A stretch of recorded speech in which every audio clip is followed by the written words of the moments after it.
Hi guys ఒకసారి ఈ video చూడండి. వాళ్ళ నాన్న అండ్ తన కొడుకు ఆ బ్రిడ్జ్‌ని దాటుతున్నాడు. కానీ ఆ బ్రిడ్జ్ మధ్యలో ఒక తీగలు లాంటిదని కట్టేసున్నాయి. వాళ్ళ నాన్నగారు ఏమో తనని దాటించకుండా తను ఒక్కరే దాటి వెళ్ళిపోతున్నారు. కానీ ఆ పిల్లవాడికి అర్థం కావట్లేదు. నాన్న నాన్న అని పిలుస్తూ నన్ను దాటియే అనుకుంటున్నాడు. కానీ వాళ్ళ నాన్నగారు దాటియట్లేదు. పిల్లాడు కూడా వాళ్ళ నాన్నలా దాటుదామనుకున్నాడు కానీ దాటలేకపోతున్నాడు. కానీ ఆ పిల్లవాడు వాళ్ళ నాన్న తనని చూస్తూ వెనక్కి వెళ్ళిపోతున్నాడు. కానీ ఆ పిల్లవాడిని ఆళ్ళ నాన్న తీసుకువెళ్ళట్లేదు.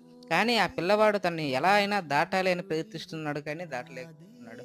వాళ్ళ నాన్నగారు తనని దాటమని చెప్తున్నారు. కానీ ఆ పిల్లవాడు దాటలేకపోతున్నాడు. వాళ్ళ నాన్నగారు తన దగ్గరికి వచ్చి ఎలా దాటాలో కాకుండా మళ్ళీ వెనక్కి పెట్టి వాళ్ళ నాన్న చెప్పినట్టు దాటమన్నాడు. ఈసారి ఆ పిల్లవాడు వాళ్ళ నాన్నగారు చెప్పినట్లే దాటుదామనుకోని ఒక్కొక్క తీగ తన మీద నుంచి కిందకి వేస్తూ ఆ వంతెనని ఎలాగైనా ఆ తొల్లని దాటాలని ఒక్కసారిగా ప్రయత్నించి ఆ పిల్లవాడు తనని దాటి వాళ్ళ నాన్న దగ్గరికి వెళ్ళిపోయాడు. ఏ పనైనా చేస్తూనే చూస్తూనే వస్తుంది. Thank you watching.